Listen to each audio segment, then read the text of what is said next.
Friends, आज मैं लेकर आ गई हूँ एक बहुत ही अमेजिंग चाइनीज ड्रामा, जिसके स्टार्ट में हम एक लड़की मे को देखते हैं जो कि सो रही थी। साथ में वो ड्रीम भी देख रही थी जिसमें वो किसी हैंडसम लड़के को देख रही थी।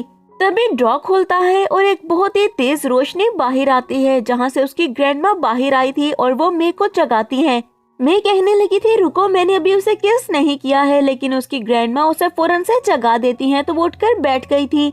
अपनी ग्रैंडमा को देखते हुए मैं शॉक रह गई थी और कहने लगी थी कि आप तो मर गई थी, फिर यहाँ पर आप कैसे आई। तभी ग्रैंडमा बताने लगी थी कि मैं कल्टीवेशन किया करती थी और मैंने टाइम ट्रेवल भी किया है और अपनी बॉडी से अपने सोल को इस वक्त मैंने सेपरेट किया है ताकि मैं यहाँ पर आ सकूं। मैं तुम्हें बताने के लिए आई हूँ कि जिस वर्ल्ड में मैं हूँ वहाँ पर एक पर्सन है जो कि अपनी पावर्स हासिल करने के लिए मासूम लोगों को मारता है। मैं वहाँ पर गई हूँ ताकि मैं उसके साथ जंग करके उसको हरा कर मार सकूं और लोगों की जान बचा सकूं, लेकिन मुझे तुम्हारी मदद की जरूरत है क्योंकि पावर हासिल करने के लिए मुझे ढेर सारा खाना चाहिए।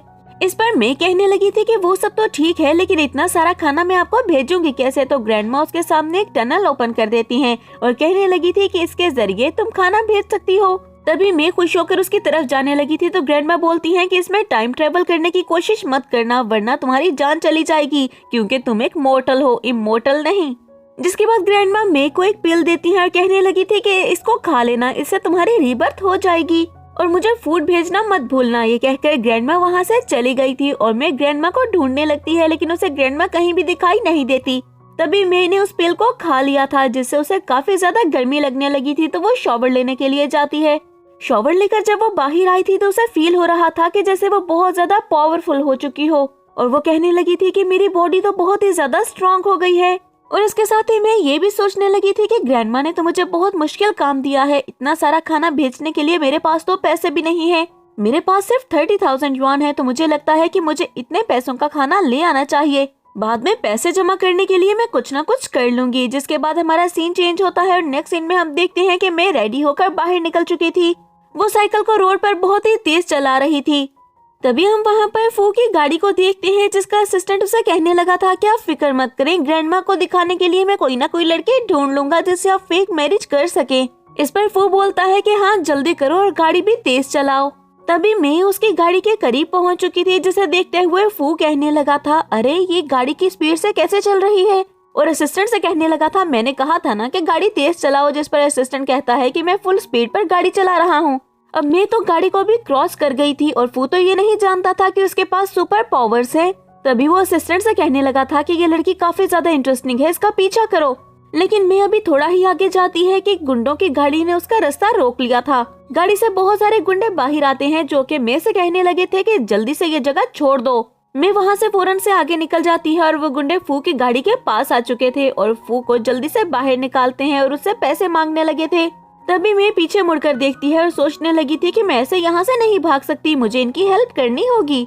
अब वो उन गुंडों को बोलती है कि जल्दी से यहाँ से चले जाओ वरना मैं पुलिस को कॉल कर दूंगी। तो वो गुंडे मी को मारने के लिए आ चुके थे। मैं अपनी जान बचाने के लिए जैसे ही उन्हें एक पंच मारती है तो उसकी वजह से वो गुंडे उछल के पीछे गिरे थे। मैं हैरान रह गई थी और सोचने लगी थी कि वाकई में मेरी बॉडी बहुत ज्यादा स्ट्रॉन्ग हो गई है और मुझ में सुपर पावर्स आ गई हैं। अब मैंने एक एक करके सारे गुंडों को मार दिया था। जिसके बाद वो फू की तरफ मुड़ती है और फू जैसे ही मैं के बर्थ मार्क को देखता है तो कहने लगा था कि ये तो वही है। और मैं फू की तरफ देखकर सोचने लगी थी कि ये इंजर्ड नहीं है वरना मुझे एक हैंडसम गाय मिल जाता। तभी असिस्टेंट मे की तरफ बात करने के लिए आता है लेकिन इतने में फू ने उसे धक्का दे दिया था और जल्दी से मे के पास आकर उसे कंधों से पकड़ते हुए एक्साइटेड होकर कहने लगा था क्या तुम मुझसे शादी करोगी। इस पर मैं काफी ज्यादा हैरान रह गई थी और फिर फू से कहने लगी थी कि तुम्हारा दिमाग खराब हो गया है क्या, मैंने तुम्हारी हेल्प की और तुम मुझसे डायरेक्ट शादी के बारे में ही पूछ रहे हो, तुम पागल हो क्या।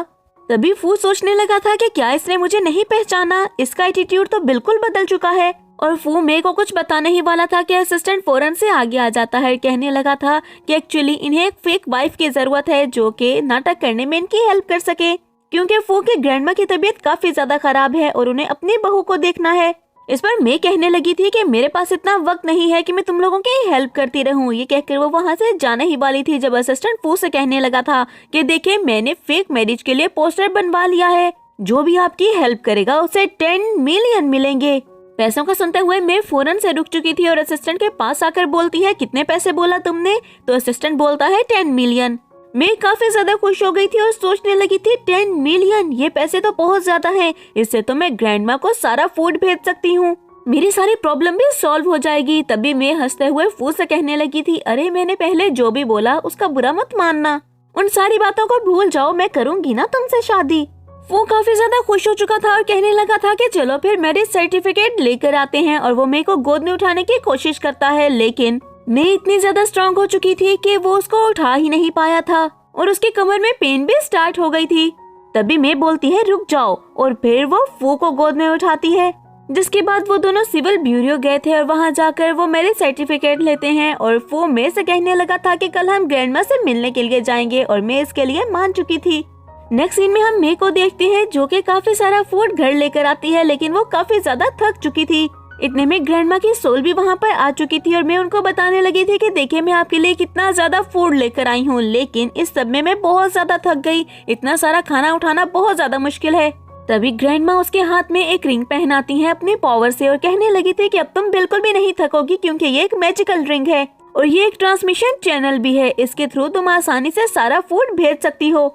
मैं उस रिंग को चेक करने लगी थी और उसे भी वो रिंग काफी ज्यादा पसंद आई थी और वो ग्रैंडमा से कहने लगी थी कि अब मेरे लिए हर काम आसान हो जाएगा। अब ग्रैंडमा मेरे को कुछ और पावर्स देती हैं और उसके बाद कहने लगी थी कि तुम्हें किसी भी चीज की जरूरत हो तो मुझे बता देना। ये कहकर वो वहाँ से चली गई थी और मैं सोचने लगी थी कि जब तक मैं ग्रैंडमा की हेल्प करती रहूंगी मेरी लाइफ आसान होती जाएगी, और ये सोचकर वो काफी ज्यादा खुश हो गई थी। तभी डोर नॉक होता है और मैं जाकर जैसे ही दरवाजा खोलती है तो सामने फू खड़ा था, तो मैं उसे घर के अंदर आने को बोलती है। जिसके बाद मैं सोचने लगी थी कि अभी मुझे 10 मिलियन नहीं मिले हैं, मुझे वो पैसे हासिल करने के लिए इसके साथ अच्छे से बिहेव करना होगा, वरना ये मुझे पैसे नहीं देगा।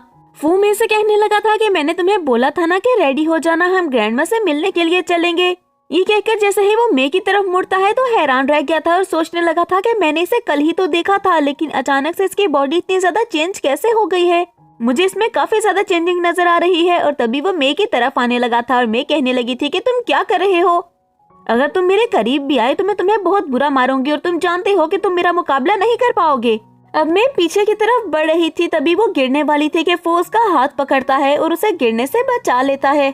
और फिर वो मेरे से कहने लगा था कि मैं तुम्हारा हस्बैंड हूँ, तुम मुझे ऐसे नहीं मार सकती हो। तभी मैं जल्दी से खड़ी होती है और फू से कहने लगी थी कि हमारी फेक मैरिज हुई है।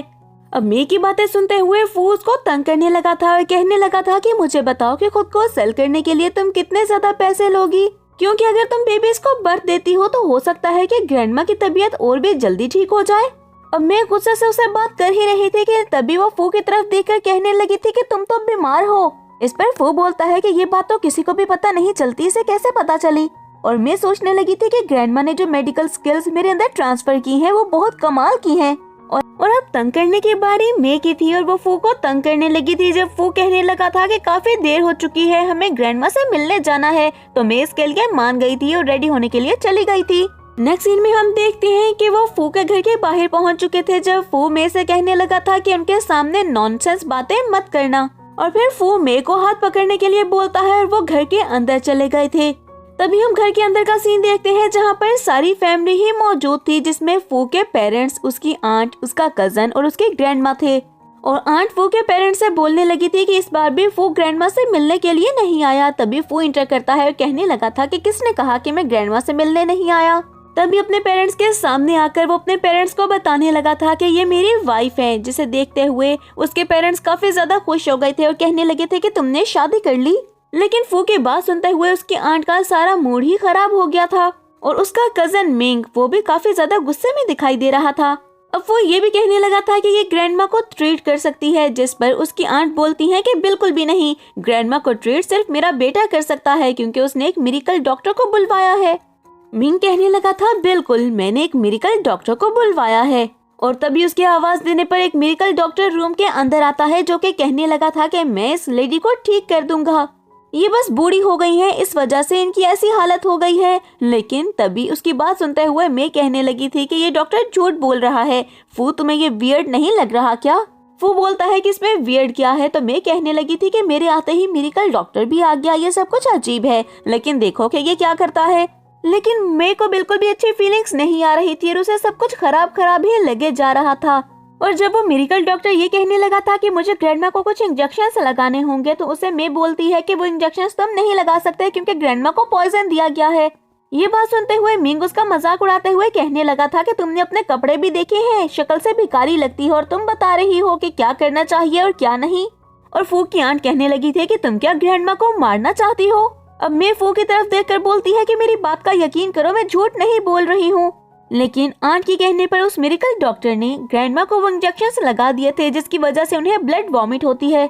अब ग्रैंडमा की ऐसी हालत देखकर तो वो डॉक्टर भी डर गया था और दोबारा से ग्रैंडमा को चेक करने लगा था। जब मैं बोलती है कि देखा, मैंने कहा था ना, मैं झूठ नहीं बोल रही थी, ग्रैंडमा को पॉइजन दिया गया था और तुमने इनको इंजेक्शंस लगा दिए जिसकी वजह से उनको इतनी ब्लड वॉमिट हुई है। लेकिन कोई बात नहीं, मैं ग्रैंडमा को बचा सकती हूँ। ये कहकर मैं कुछ नीडल्स लेकर ग्रैंडमा के पास जाती है, जिसे देखते हुए मिंग कहने लगा था कि तुम क्या कर रही हो। तो तभी मैं कहने लगी थी कि मैं ग्रैंडमा की जान बचाने की कोशिश कर रही हूँ, अंधे हो, तुम्हें नजर नहीं आ रहा। आंट बोलने लगी थी कि मिरेकल डॉक्टर ग्रैंडमा को खुद ही ठीक कर लेंगे, तुम्हें ग्रैंडमा के पास जाने की जरूरत नहीं है। तो मैं बोलने लगी थी कि आपने देख लिया ना कि इस डॉक्टर ने क्या किया, अब मैं क्या करती हूँ वो भी देख लें। वो परेशान होकर मैं से बोलता है कि क्या तुम्हें पूरा यकीन है कि तुम ग्रैंडमा को ठीक कर सकती हो। तो इस पर मैं कहने लगी थी कि अगर मुझे तुम्हारे बारे में पता है तो मुझे हर किसी के बारे में पता हो सकता है। मैंने कहा है ना कि मैं ग्रैंडमा को ठीक कर सकती हूँ, इसलिए तुम चुप करके खड़े रहो। और मैं की बात सुनते हुए फू बिल्कुल चुप हो गया था और उसके पेरेंट्स फू और मैं की तरफ देखने लगे थे कि आखिर ये क्या बातें कर रहे हैं। जिसके बाद मैं डॉक्टर से बोलने लगी थी कि मेरी तरफ गौर से देखना कि लोगों को कैसे बचाते हैं, और फिर कुछ नीडल्स निकाल कर वो ग्रैंडमा को ट्रीट करने लगी थी। और डॉक्टर जैसे ही वो टेक्निक देखता है तो वो काफी ज्यादा हैरान रह गया था और बोलने लगा था कि ये टेक्निक तो 300,000 ईयर्स पहले लॉस्ट हो गई थी, लेकिन इस लड़की को इस टेक्निक के बारे में पता है। वाओ, ये तो अमेजिंग है और इस टेक्निक से ग्रैंडमा बिल्कुल ठीक हो जाएंगी, मैं इस बात की श्योरिटी देता हूँ। कुछ ही देर में मैं फिर से फू के पास आती है तो फू कहने लगा था कि क्या तुम ठीक हो। तो मैं कहने लगी थी कि मुझे नहीं पता था कि इतनी ज्यादा एफर्ट्स लगेंगी, मैं काफी ज्यादा वीक फील कर रही हूँ। और उसे ऐसा लग रहा था कि जैसे उसकी एनर्जी बिल्कुल खत्म हो चुकी हो। तभी फू की आंट बोलने लगी थी लेकिन ग्रैंडमा तो अभी तक ठीक नहीं हुई। और हम देखते हैं कि ग्रैंडमा ने आंखें खोल ली थी, जो देखते हुए फू के फादर काफी ज्यादा खुश हो गए थे और कहने लगे थे कि तुमने मेरी मम्मा को ठीक कर दिया। और फिर वो ग्रैंडमा को भी बताते हैं कि आपको इस लड़की ने ठीक किया है जो कि फू की वाइफ है। और ग्रैंडमा जैसे ही उसे देखती हैं तो वो काफी ज्यादा खुश हो गई थी। लेकिन इतने में ही मैं बेहोश हो गई थी और फू उसको रूम में लेकर आता है। फू मैं से पूछने लगा था कि क्या तुम ठीक हो। कि इतने में मैं को होश आता है और अपने सामने फू को देखकर उसने फू को थप्पड़ मार दिया था और कहने लगी थी कि ये मैं कहाँ पर हूँ। तभी फू अपने मुंह पर हाथ रखकर कहने लगा था कि तुम बेहोश हो गई थी तो तुम्हें इस रूम में लेकर आया था, लेकिन तुमने तो मुझे ही थप्पड़ मार दिया। और साथ में फू ये भी बताने लगा था कि वो मेडिकल डॉक्टर तो जा चुका है, लेकिन जाने से पहले उसने ये जरूर कहा था कि तुम्हारी मेडिकल स्किल्स कमाल की हैं। तभी वो मे के साथ ही बैठ चुका था और कहने लगा था कि मुझे भी नहीं पता था कि तुम्हारी मेडिकल स्किल्स इतनी ज्यादा कमाल की होंगी, तुम तो मुझे खुद के लिए और भी ज्यादा क्यूरियस कर रही हो। तभी मैं उसे धक्का देती है और कहती है कि फजूल बातें बंद करो, मैं बाहर जा रही हूँ। लेकिन जैसे ही खड़ी होती है तो उसे फिर से चक्कर आए थे, जिसकी वजह से वो दोबारा से बेड पर गिर गई थी। लेकिन इस बार वो फू के ऊपर ही गिरी थी और जल्दी से साइड पर होती है। और फू की कमर में तो पहले से ही पेन था और वो और ज्यादा बढ़ गया था। अब मैं फू से सॉरी करती है तो फू कहने लगा था कि ये सब कुछ छोड़ो, चलो ग्रैंडमा से मिलकर आते हैं। और वो दोनों ही ग्रैंडमा के पास चले गए थे। जब ग्रैंडमा कहने लगी थी कि फू मुझे तुम्हारी वाइफ बहुत ही ज्यादा पसंद आई है, तो फू कहने लगा था कि जी बिल्कुल, मैं जानता हूँ कि ये बहुत ही ज्यादा अच्छी है। और मैं जैसे ही फू की बात सुनती है तो सोचने लगी थी कि ये कितना ज्यादा ठरकी है, लेकिन ये मुझे ऐसे क्यों देख रहा है। और तभी मैं सोचने लगी थी, ओ ये चाहता है कि अब मैं भी यहाँ पर थोड़ा सा ड्रामा करूँ। और ग्रैंडमा से वो बोलने लगी थी कि ग्रैंडमा, मैं इतनी ज्यादा अच्छी इसीलिए हूँ क्योंकि वो मुझसे इतना ज्यादा लव करता है। ये सुनकर ग्रैंडमा काफी ज्यादा खुश हो गई थी। जब मैं कहने लगी थी कि अब आपको कोई प्रॉब्लम तो नहीं है, तो ग्रैंडमा बोलने लगी थी कि जब से तुमने मुझे ट्रीट किया है मैं बिल्कुल ठीक हूँ, तुम्हारे सामने हूँ, देखो। अब फू के फादर भी मे से कहने लगे थे कि तुमने सिर्फ ग्रैंडमा को नहीं बचाया है बल्कि तुम हमारी फैमिली की भी सेवियर हो। और फू की मदर भी काफी ज्यादा खुश थी और वो मे से बोलने लगी थी कि जैसे ही तुम दोनों ने शादी की और तुम इस घर में आई तो ग्रैंडमा बिल्कुल ठीक हो गई, इसका मतलब है कि तुम हमारी फैमिली के लिए गुड लक हो। ये सुनते हुए मैं हंसती है और कहने लगी थी ये सब तो ठीक है, लेकिन काफी ज्यादा देर हो गई है तो मुझे लगता है कि मुझे अपने घर वापस चले जाना चाहिए। ये कहकर मैं उठने ही वाली थी, लेकिन तभी उसे याद आता है कि उसने गलत बोल दिया और सारी फैमिली भी हैरान हो गई थी। अब फू को भी कुछ भी समझ में नहीं आता कि वो क्या बोले। तभी ग्रैंडमा कहने लगी थी कि मैं जानती हूँ इतनी जल्दी तुम्हें ये घर अपना नहीं लगेगा और अपने घर जाने का ही दिल करेगा, लेकिन कोई बात नहीं, तुम्हारा आहिस्ता आहिस्ता यहाँ पर दिल लग जाएगा क्योंकि अब हम तुम्हारी फैमिली हैं। और वो जल्दी से मे के पास आकर बोलता है, अरे हम साथ रहेंगे ना तो सब कुछ ठीक हो जाएगा।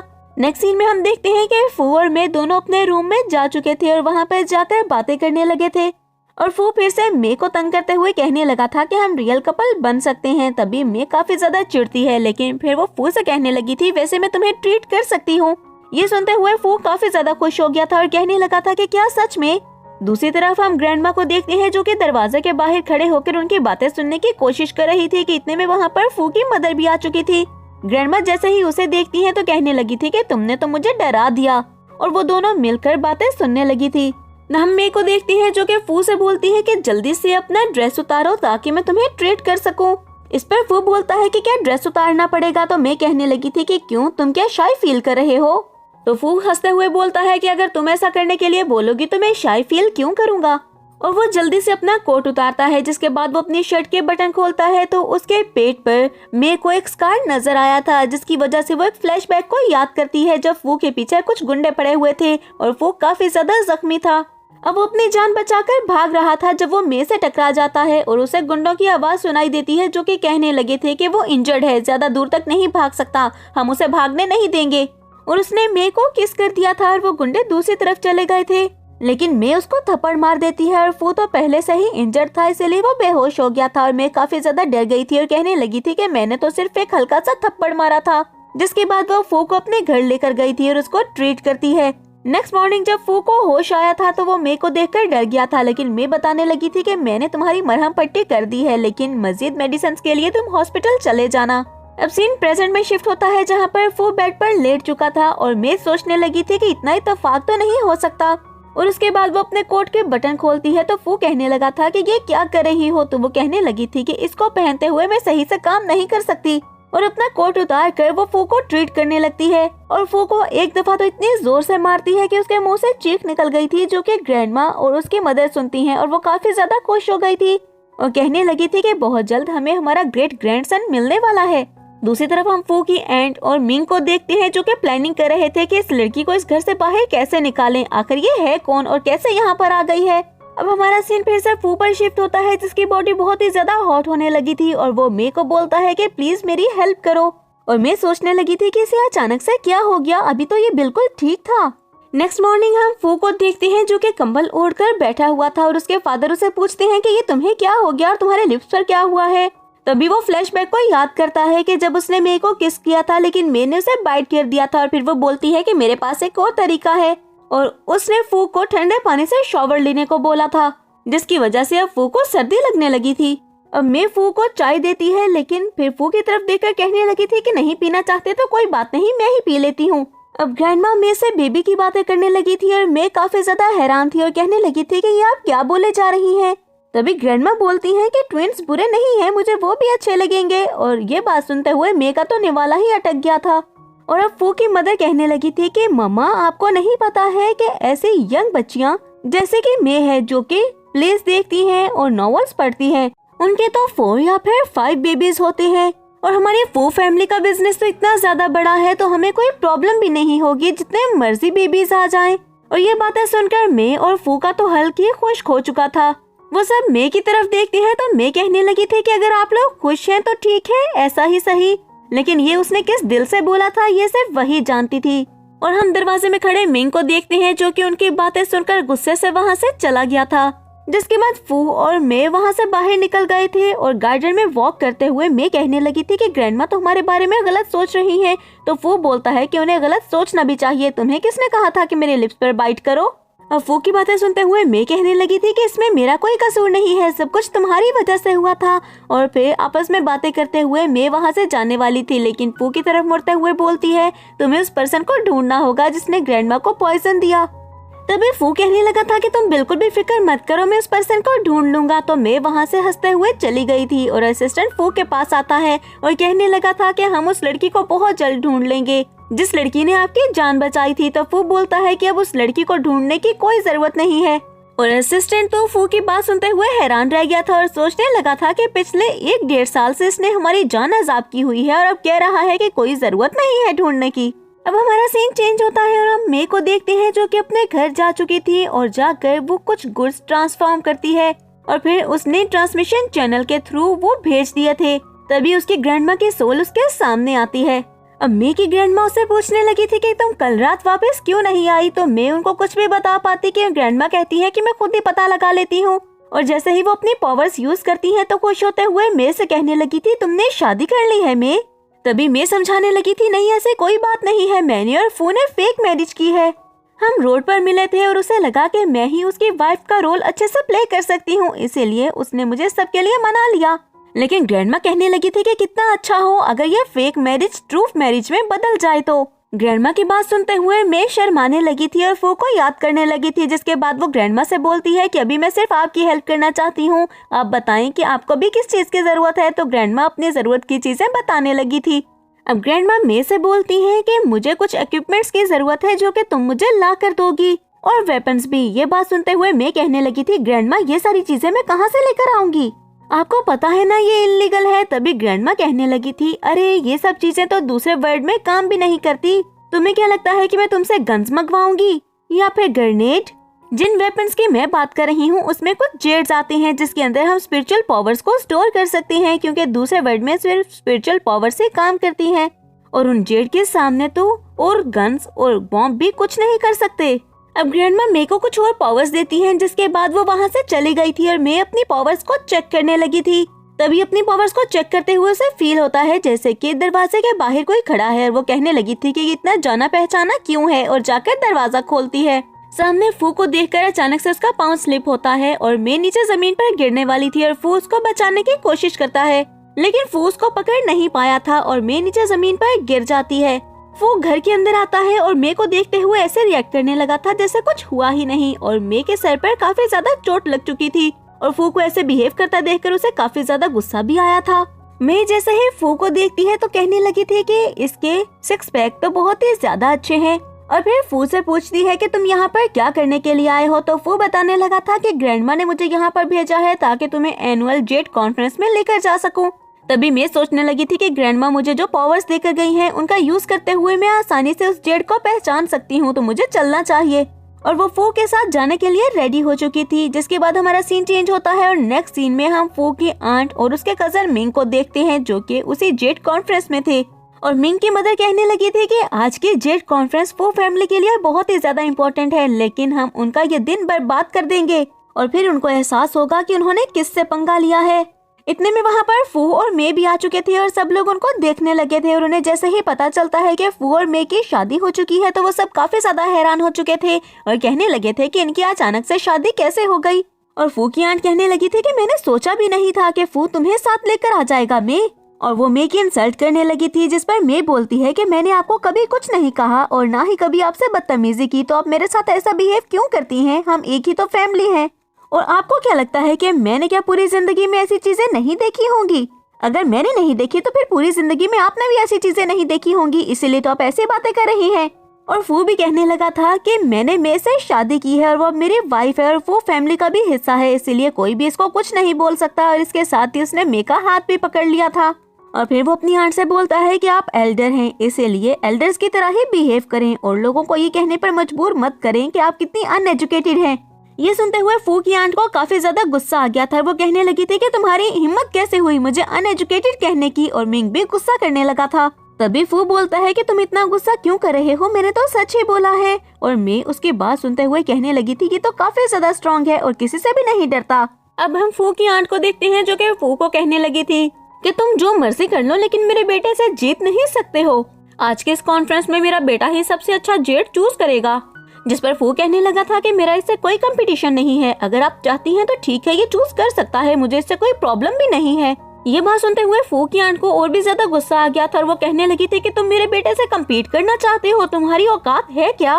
लेकिन मिंग कहने लगा था कि मैं कम्पीट करना चाहता हूँ और मैं कम्पीट करने के लिए रेडी हूँ। तभी फू मे से बात करता है और फिर कहने लगा था कि अगर तुम कम्पीट करना चाहते हो तो मैं भी इसके लिए रेडी हूँ। तो मिंग बोलता है कि अगर ऐसी बात है तो ठीक है, तुम्हें 3 जेड चूज करने होंगे। अब मिंग फू को बोलता है कि तुम्हें 3 जेड सेलेक्ट करने होंगे और जिसके जेड की वैल्यू ज्यादा होगी वो जीत जाएगा। और फिर सोचने लगा था कि आज तुम सबके सामने एम्बेरस होने वाले हो फू। जिसके बाद हम मे को देखते हैं जिसने अपनी पावर का यूज करते हुए सारे रफ स्टोन्स को देख लिया था कि इनमें से किसके अंदर सबसे ज्यादा हाई क्वालिटी का स्टोन है। अब फू आगे बढ़ता है और उसने 2 स्टोन सेलेक्ट कर लिए थे और मे जैसे ही उसे चेक करती है तो उसके अंदर बहुत ही अच्छे जेड थे, जिस पर मे कहने लगी थी कि मेरा हस्बैंड सिर्फ हैंडसम ही नहीं है बल्कि इंटेलिजेंट भी है। उसने वो रफ स्टोन सेलेक्ट किए जिसके अंदर सबसे अच्छे जेड है। जिसके बाद फू तीसरा स्टोन सेलेक्ट करने लगता है तो मैं उसको रोक देती है और कहने लगी थी कि तीसरा स्टोन मुझे सेलेक्ट करने दो। अब फू से आगे जाने के लिए बोलता है, लेकिन जैसे ही वो आगे गई थी तो फू की आंट कहने लगी थी कि इस देहाती लड़की को क्या ही पता होगा। अब मैं जाकर एक रफ स्टोन को देखती है और सोचने लगी थी कि ये तो उस ओल्ड मैन ने सेलेक्ट किया था, लेकिन इसके अंदर तो जेड है ही नहीं, और ये सोचकर वो हंसने लगी थी।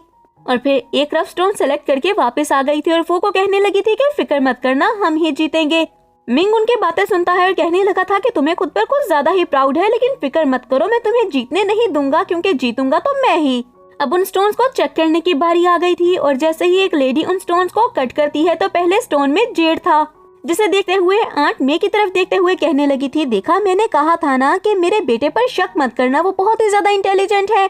और उसके बाद दूसरे स्टोन को कट किया गया था और दूसरे स्टोन में भी जेड था। ये देखते हुए सब लोग भी काफी ज्यादा खुश हो चुके थे और कहने लगे थे, वाओ मिंग तो काफी ज्यादा इंटेलिजेंट है।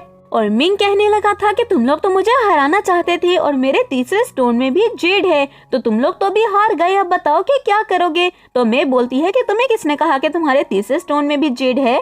मैं तुम्हें चैलेंज करती हूँ और मेरी बेट है कि तुम्हारा तीसरा स्टोन खाली है। जिस पर मिंग के साथ खड़ा ओल्ड मैन भी कहने लगा था कि ऐसा हो ही नहीं सकता कि वो स्टोन खाली हो। और उसके बाद में उस थर्ड स्टोन को कट करने को बोलती है और जैसे ही लेडीज ने उस थर्ड स्टोन को कट किया था तो मे की बात बिल्कुल ठीक थी और तीसरा स्टोन बिल्कुल खाली था। और ये देखते हुए तो मिंग की शक्ल ही खराब हो चुकी थी, उसको समझ में नहीं आ रहा था कि वो क्या करे। तो मे बोलती है कि मैंने कहा था ना कि तुम्हारा तीसरा स्टोन खाली है और मैं जीत गई।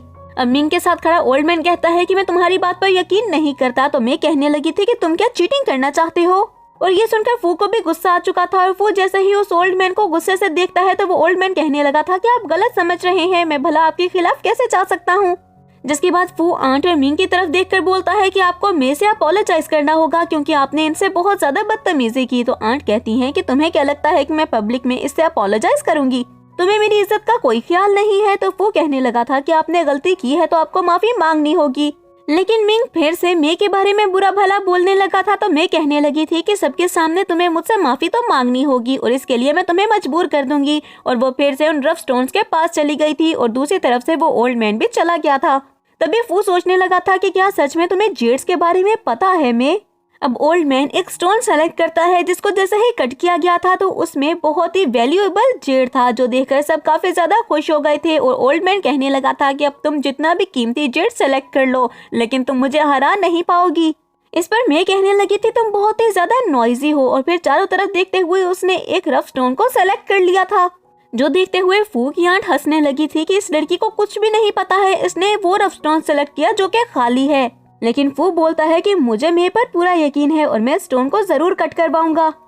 और फू जैसे ही उस स्टोन को कट करने को बोलता है तो वो लेडीज भी उस स्टोन को कट करने लगी थी और जैसे ही वो स्टोन कट होता है तो उसमें से इंपीरियल ग्रीन जेड निकला था, जिसकी रोशनी चारों तरफ फैल चुकी थी और सब लोग इसे देखकर हैरान रह गए थे। और फू तो शॉक होते हुए मे की तरफ देखता है कि इतना बड़ा इंपीरियल ग्रीन जेड ऐसा कैसे हो सकता है। मे को सच में जेड्स के बारे में पता था और लोग बताने लगे थे कि इसकी वर्थ तो मिलियंस में है।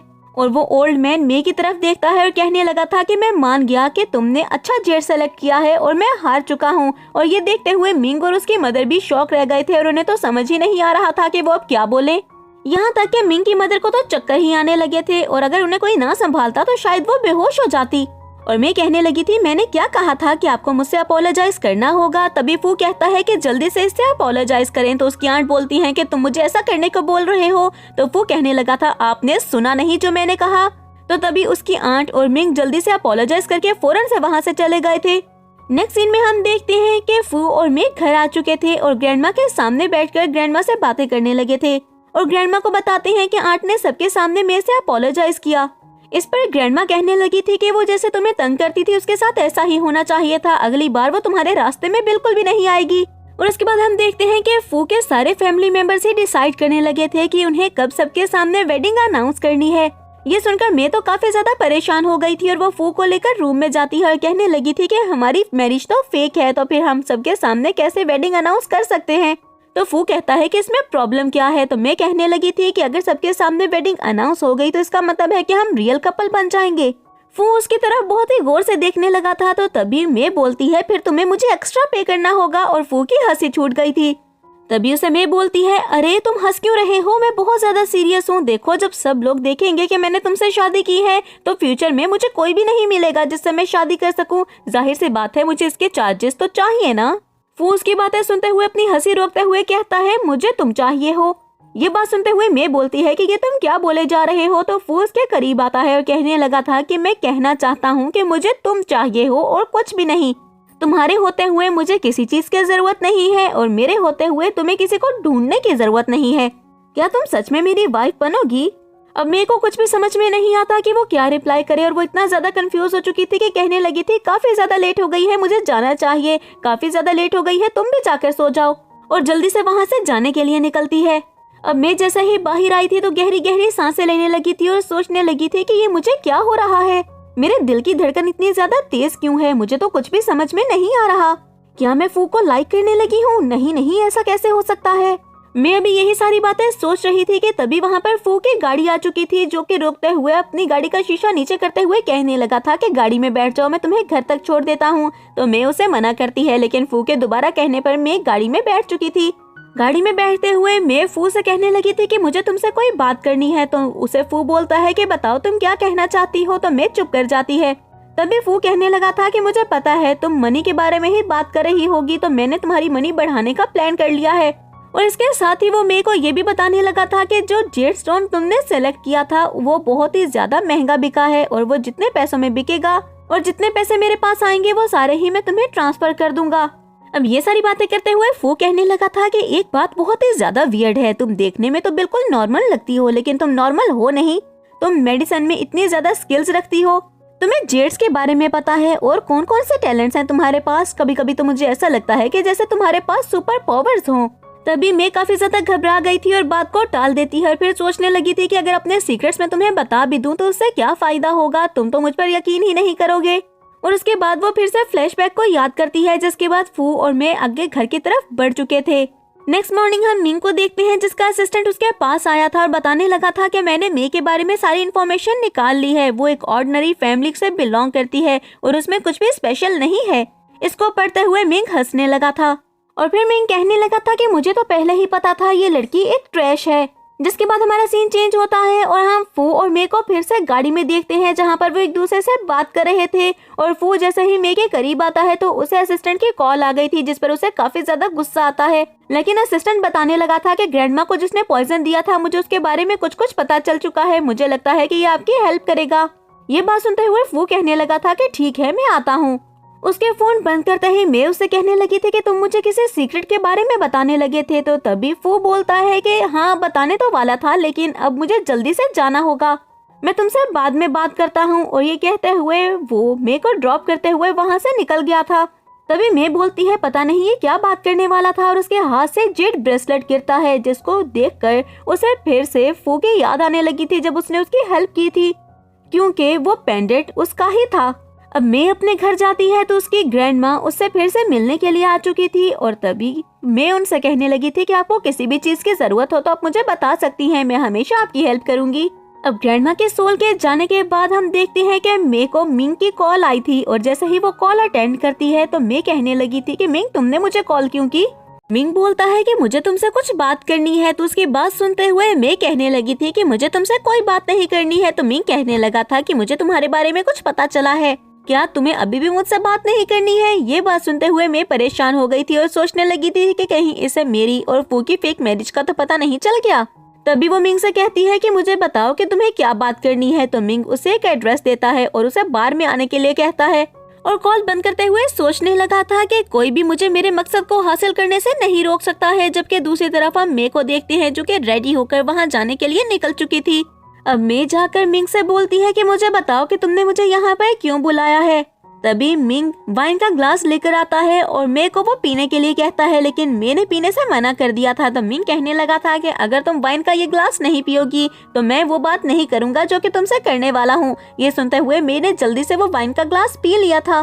तभी मिंग कहने लगा था कि मुझे बताओ कि तुम कौन हो। तो ये बात सुनते हुए मे बोलती है कि मैं फू की वाइफ हूँ। मिंग चिल्लाते हुए कहने लगा था कि ये बात मुझे पता चल चुकी है कि तुम फू की वाइफ नहीं हो। जिसके बाद हमारा सीन चेंज होता है और हम फू को देखते हैं जो कि अपने स्टडी रूम में बैठा हुआ था और असिस्टेंट से पूछने लगता है कि मुझे बताओ कि तुम्हें क्या पता चला है। तो असिस्टेंट बताता है कि जो मुझे पता चला है उसके अकॉर्डिंग आपकी ग्रैंडमा को मिंग ने ही पॉइजन दिया था, और सिर्फ यही नहीं बल्कि आपके ऊपर अटैक करवाने वाला भी मिंग ही था। मुझे इसके बहुत सारे क्लूज मिल चुके हैं, लेकिन फिर भी मुझे और इन्वेस्टिगेशन करनी पड़ेगी ताकि मुझे एविडेंस मिल जाए। ये बात सुनते हुए फू कहने लगा था कि अगर इस सब में उनका हाथ हुआ तो मैं उनको छोड़ूंगा नहीं, जाकर इन्वेस्टिगेट करो। तो असिस्टेंट वहाँ से चला गया था। जिसके बाद हमारा सीन दोबारा से मे और मिंग पर शिफ्ट होता है, जहाँ पर मे कहने लगी थी कि तुम्हें किसने कहा कि मैं फू की वाइफ नहीं हूँ। तो मिंग हंसने लगा था और कहने लगा था कि मैं अभी श्योर नहीं हूँ, लेकिन तुम्हारे रिएक्शन से यही लग रहा है कि तुम फू की वाइफ नहीं हो। ये बात सुनते हुए मे को काफी ज्यादा गुस्सा आया था और वो कहने लगी थी कि इसने मुझे यहाँ पर ट्रैप में फंसाने के लिए बुलाया था। जिसके बाद मिंग मे से कहने लगा था कि तुम अगर पैसे के लिए फू के साथ हो तो तुम्हें पैसे मैं दूंगा, तुम उससे डाइवोर्स ले लो। तो मे बोलती है कि तुम क्यों चाहते हो कि मैं उससे डाइवोर्स ले लूं। इस पर मिंग कहने लगा था क्योंकि जब तक तुम उसके साथ रहोगी तो ग्रैंडमा उससे और भी ज्यादा प्यार करती रहेंगी, लेकिन अगर तुम उससे डाइवोर्स ले लोगी तो फू फैमिली की सारी प्रॉपर्टी मेरे पास आ जाएगी। जिसके बाद मिंग चेकबुक निकालता है और मे को पकड़ाते हुए कहने लगा था कि इस पर तुम जितनी अमाउंट पुट करना चाहती हो कर लो। लेकिन मे ने तो उसमें मिलियंस में अमाउंट लिख दी थी, और वो मिलियन और बिलियन की अमाउंट देखकर तो मिंग पागल ही हो गया था और कहने लगा था कि तुम्हारी हिम्मत कैसे हुई। इस पर मे बोलती है कि अगर पैसे देने की औकात नहीं थी तो फिर मुझे डील क्यों दी। मे वहाँ से जाने ही वाली थी, लेकिन तभी मिंग उसका हाथ पकड़ता है और हम देखते हैं कि मे को चक्कर आने लगे थे और उसे याद आता है कि उसने वाइन पी थी, और वो मिंग की तरफ देखते हुए कहने लगी थी कि तुमने मुझे ड्रग्स दिए थे, और मिंग उसे देखकर हंसने लगा था। कुछ ही देर में हम देखते हैं कि मे नीचे गिर चुकी थी और मिंग उसके साथ बदतमीजी करने की कोशिश करता है कि इतने में वहाँ पर फू आ चुका था जो कि मे को बचा लेता है, और मिंग को फू के गार्ड्स पकड़ चुके थे। मिंग फू को देखते हुए कहने लगा था कि तुमने तो सबके सामने अपनी वेडिंग भी अनाउंस नहीं की है, तुम इससे शादी नहीं कर पाओगे, ये तुम्हें दे छोड़कर चली जाएगी। ये बात सुनते हुए फू मिंग के करीब आता है और उसे गिरेबान से पकड़ते हुए कहने लगा था कि अब तुम अपनी आंखों से देखोगे कि मैं कैसे इससे शादी करता हूँ। जिसके बाद फू मे को लेकर घर आ चुका था और उसे रेस्ट करने के लिए बोलता है, और उसके जाने के बाद असिस्टेंट फू के पास आता है। तो फू उसको एक थप्पड़ मारते हुए कहने लगा था कि अब से तुम उसका ख्याल रखोगे और उसकी सेफ्टी का भी। अब नेक्स्ट मॉर्निंग हम मिंग को देखते हैं जो कि अपनी मदर को बताने लगा था कि मुझे पता चल गया है कि फू और मे की फेक मैरिज है, और जैसे ही ग्रैंडमा को ये बात पता चलेगी तो ग्रैंडमा का भरोसा टूट जाएगा, और मुझे पूरा यकीन है कि फिर वो दोबारा कभी मे और फू की शक्ल भी नहीं देखना चाहेंगी और ये प्रॉपर्टी मुझे मिल जाएगी। ये बात सुनते हुए तो आंट बहुत ही ज्यादा हैरान हो गई थी और कहने लगी थी कि ऐसा कैसे हो सकता है, 3 दिन में तो वो दोनों शादी करने वाले हैं और ऑफिशियली हस्बैंड एंड वाइफ बन जाएंगे। और मिंग को जैसे ही ये बात पता चलती है तो वो शौक से खड़ा हो गया था, जबकि उसको इतना ज्यादा मारा गया था कि वो खड़ा नहीं हो पा रहा था। कुछ वक्त बाद हम मे को देखते हैं जो कि वेडिंग ड्रेस में फू को कॉल कर रही थी और पूछने लगी थी कि मुझे बताओ कि मैं कैसी लग रही हूँ, और तभी फू के पास उसका असिस्टेंट आता है। मे से बात करते हुए वो कॉल कट करता है और असिस्टेंट से बात करने लगा था, जिस पर असिस्टेंट बताता है कि हमने सारे एविडेंस ढूंढ लिए हैं कि आपकी ग्रैंडमा को मिंग और उसकी मदर ने ही पॉइजन दिया था। तभी फू कहता है कि अब ये लोग देखेंगे कि मैं इनके साथ करता क्या हूँ। जिसके बाद हमारा सीन शिफ्ट होता है और हम मे को देखते हैं जिसकी ग्रैंडमा उसे मिलने के लिए आई हुई थी, और वो उसके लिए बहुत ही ज्यादा खुश थी और कहने लगी थी कि मुझे पूरा यकीन है कि तुम हमेशा खुश रहोगी। तभी मे बोलती है कि मेरी और फू की तो फेक मैरिज है, आप मुझे ऐसे टीज कर रही हैं। तो ग्रैंडमा कहने लगी थी कि अगर फू की सच में फेक मैरिज होती तो वो सबके सामने प्रिटेंड करता, लेकिन वो तो तुम्हारा सच में बहुत ज्यादा ख्याल रखता है, तो मुझे लगता है कि वो तुमसे लव करता है। और इसके साथ ही ग्रैंडमा ने उसे ये भी बता दिया था कि जिस पर्सन को तुमने रेस्क्यू किया था वो कोई और नहीं बल्कि फू ही था। ये बात सुनते हुए मैं काफी ज्यादा शॉक हो गई थी और कहने लगी थी कि ऐसा बिल्कुल भी नहीं हो सकता, आपको कोई गलतफहमी हुई होगी। तभी ग्रैंडमा कहने लगी थी कि मुझे कोई गलतफहमी नहीं हुई है, मैं बिल्कुल ठीक कह रही हूँ। मैंने टाइम मिरर में देखा था, फू ही तुम्हारा फ्यूचर हस्बैंड है और वो ही वही पर्सन है जिसको तुमने बचाया था। और मेरे को सब कुछ बताने के बाद ग्रैंडमा उसे एक पिल देती है और कहने लगी थी कि ये लाइफ और डेथ पिल है, जिससे तुम किसी भी मरने वाले पर्सन को लाइफ दे सकती हो और उसकी जान बचा सकती हो।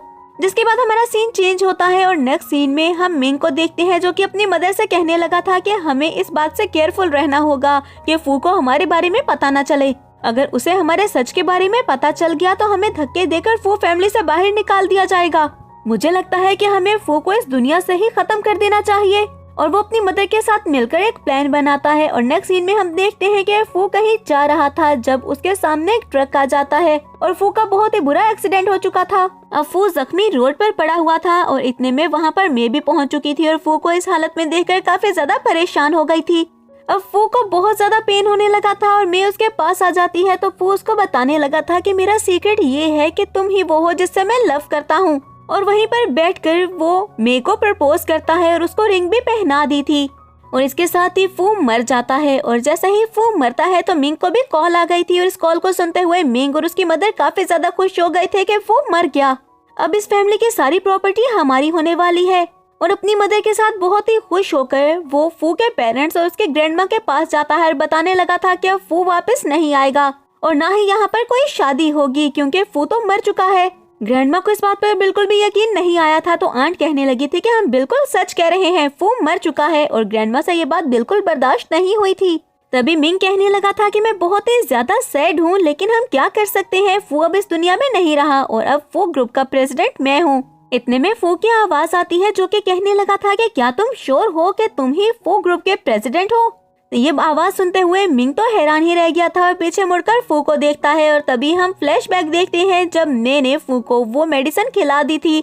उस पिल को खिलाते हुए वो इंतजार करने लगी थी लेकिन काफी देर तक जब फू नहीं उठता है तो तभी मैं कहने लगी थी कि ऐसा नहीं हो सकता, ग्रैंडमा मुझसे झूठ नहीं बोल सकती। उन्होंने कहा था कि ये लाइफ और डेथ पिल है, तुम्हें उठना होगा, तुम मुझे ऐसे छोड़कर नहीं जा सकते। और कुछ ही देर में फू को होश आ गया था और वो खड़ा होते हुए मैं से कहने लगा था तुमने ये कैसे किया, तुम में तो सच में मैजिकल पावर्स हैं। वो एक दूसरे को हग कर लेते हैं लेकिन इतने में असिस्टेंट को एक मैसेज आया था और वो कहने लगा था कि कुछ गलत हो रहा है, हमें जल्दी से जाना होगा। और वो उस जगह पर पहुंच चुके थे जहां पर उनकी वेडिंग होनी थी।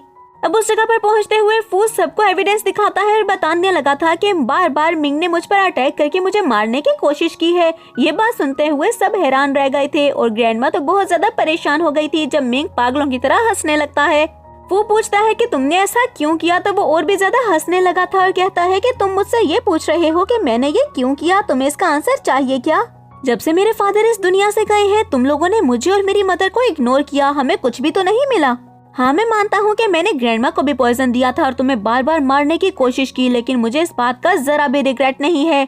अब मिंग ये कहने लगा था कि ग्रैंडमा ने हमेशा तुम्हारा ही साथ दिया और वो मुझसे प्यार नहीं करती हैं। तो तभी फू बताता है कि तुम गलत सोच रहे हो, ग्रैंडमा हमेशा से फू ग्रुप तुम्हें ही देना चाहती थी और तुम्हें ही इसका प्रेसिडेंट बनाना चाहती थी। उन्होंने तो टेम्पररी तौर पर ये ग्रुप मुझे दिया था। और फिर वो फ्लैशबैक को याद करता है जब ग्रैंडमा ने कहा था कि मिंग के फादर की डेथ हो चुकी है लेकिन अभी वो बहुत ज्यादा यंग है और इस कंपनी को नहीं संभाल सकता। तुम्हारे फादर की भी तबीयत ठीक नहीं है फू, इसलिए तुम्हें इस ग्रुप को संभालना होगा और जैसे ही मिंग इस कंपनी को संभालने के काबिल होगा तो तभी फू ग्रुप में उसको दे दूंगी।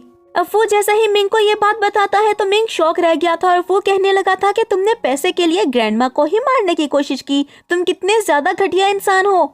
और तभी असिस्टेंट भी वहाँ पर आ चुका था जो कि मिंग को वो डॉक्यूमेंट्स देते हुए कहने लगा था कि फू ग्रुप तुम्हारे नाम पर ट्रांसफर करने के लिए फू ने ही ये डॉक्यूमेंट्स साइन किए थे। अब मिंग जैसे ही उन डॉक्यूमेंट्स को देखता है तो घुटनों के बल नीचे जमीन पर बैठ गया था और रोते हुए कहने लगा था कि मुझसे बहुत बड़ी गलती हो गई। और फू असिस्टेंट से बोलता है कि इसको मेरी आंखों के सामने से दूर ले जाओ और असिस्टेंट हाँ में सर हिलाता है और मिंग को लेकर वहाँ से चला गया था। जिसके बाद फू अपनी फैमिली से मिलता है और फिर सबके सामने फिर से वो मे को प्रपोज करता है और वो अपनी शादी कंप्लीट करते हैं। जिसके बाद उन दोनों ने एक दूसरे को हग कर लिया था और इसके साथ ही हमारा ये ड्रामा यहीं पर एंड हो जाता है। तो फ्रेंड्स मैं उम्मीद करती हूँ कि आपको ये ड्रामा पसंद आया होगा। अगर आपने इसको एंजॉय किया है तो वीडियो को लाइक करें और अगर आप हमारे चैनल पर न्यू हैं तो चैनल को सब्सक्राइब करके बेल आइकन के बटन को प्रेस कर दें ताकि न्यू आने वाले ड्रामास आपको बिना किसी देरी के मिलते रहें।